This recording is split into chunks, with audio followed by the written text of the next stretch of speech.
Mouvement de la diaspora congolaise pour les changements MDCC né le 1er mars 2019 avec pour vocation d'aider les personnes vulnérables, motivées à apporter une valeur ajoutée, afin de soutenir nos compatriotes là où l'État est absent, de manière à restaurer ne fût-ce qu'un sourire à une personne vulnérable.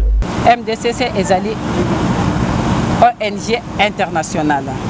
Donc MDCC est à Paris, MDCC est à Bruxelles, est à Maroc, est à Kinshasa.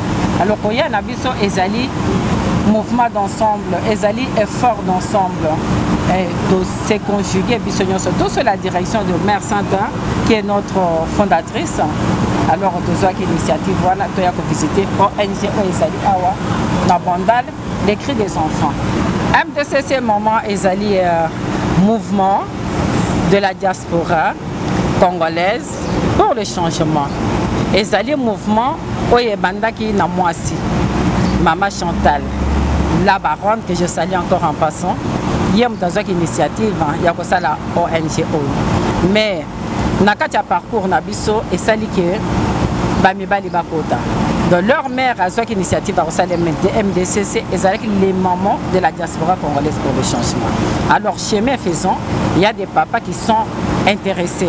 Papa va intégrer, ça va contribution à la banque pour sourire, pour soutenir des personnes vulnérables.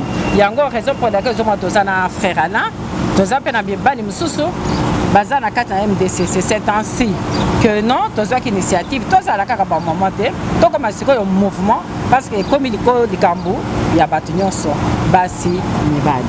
Le MDCC déjà opérationnel en République démocratique du Congo depuis plusieurs années, il a accompli plusieurs actions dont celle de la maison de retraite de Kalembelembe, aussi en Biza IPN, dans un orphelinat, sans oublier des actions en interne avec ses membres MDCC.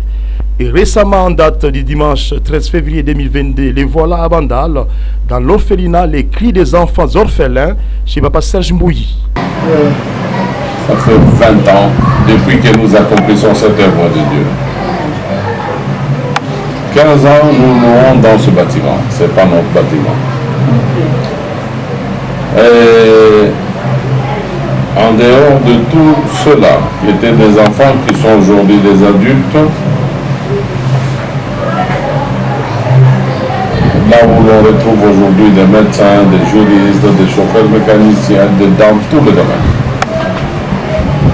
Nous avons actuellement 50 enfants. Les 50 ne sont pas tous ici.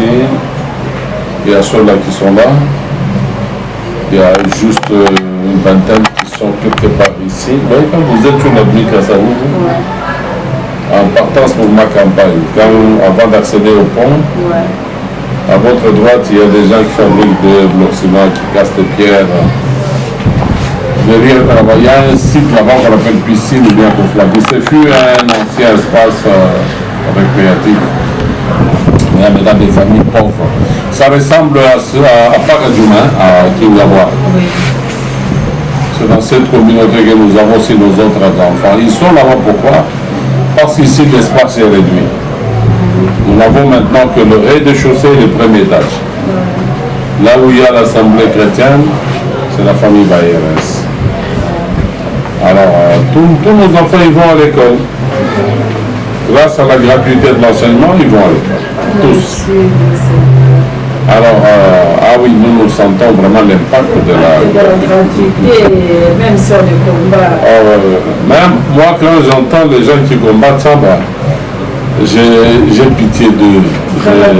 Je prie pour eux que Dieu ait pitié d'eux parce qu'ils ne comprennent pas comme bien nous sommes dans la joie pour cette gratuité-là.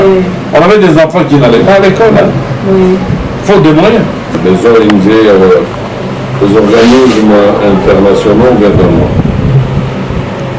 Nous vivons seulement sur ce que Dieu, sur base de ce que Dieu envoie au jour le jour. L'ONG Mouvement de la diaspora congolaise pour les changements compte par la grâce de Dieu acheter des hectares pour l'agriculture.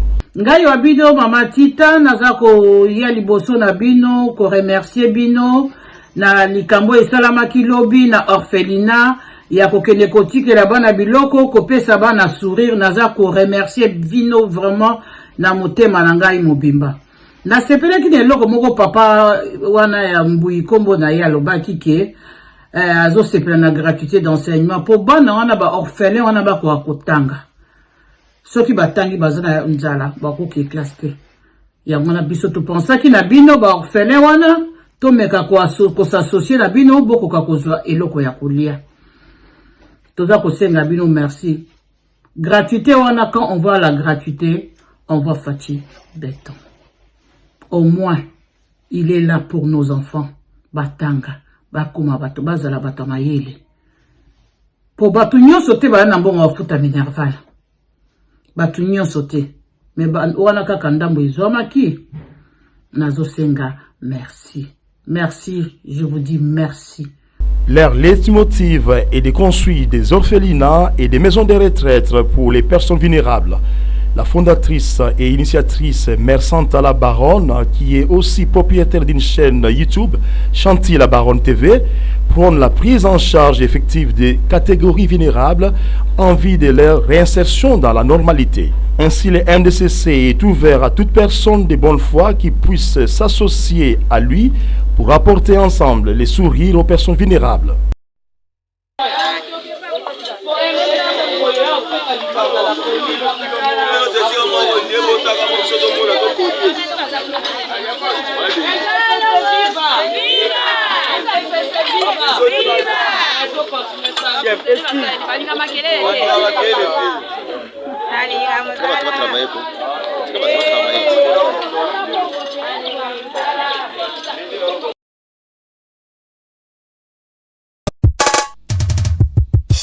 Les discours du président Félix Tshisekedi Tshilombo, 6 minutes il y a détermination. Biso tokolinga yo Tshisekedi Tshilombo, biso tokolanda yo kosa eli ya mboka ya Fachi papa lobaka le peuple d'abord okangela biso badongolo biso yo bakoti mboka okangela biso banyangala kata balingi kobebisa Kongo kanga bango kolinga yo kaka président élu. Papa malamwa azalaka na susi ya bana na ye weza Fachi tovota yo na tina toyebi bakongole tosimba na makasi mpona tosunga papa Tshilombo kisalume banda biso tokolinga yo Tshisekedi Tshilombo, biso tokolanda yo kosa eli ya mboka ya Fachi papa lobaka le peuple d'abord okangela biso badongolo biso yo bakoti mboka okangela biso banyangala kata balingi kobebisa Kongo kanga bango Kumu Sabata mwana papa Etienne Tshisekedi ya Fachi okangela biso ye ya Tshilombo nanga okangela biso ye ya Fachi ya Twani na biso okangela biso ye ya Félix papa okangela biso ye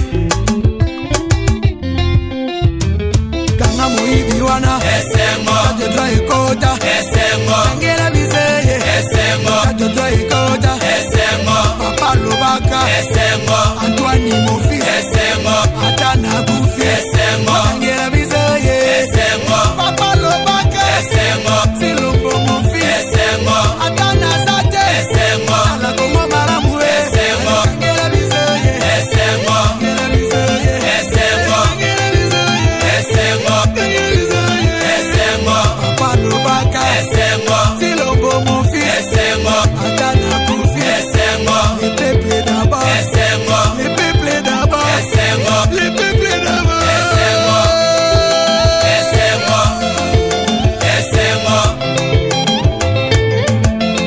kangela biso ye Beni Butembo masaka na pita sono kangela biso ye bashanga yangu biko na kufa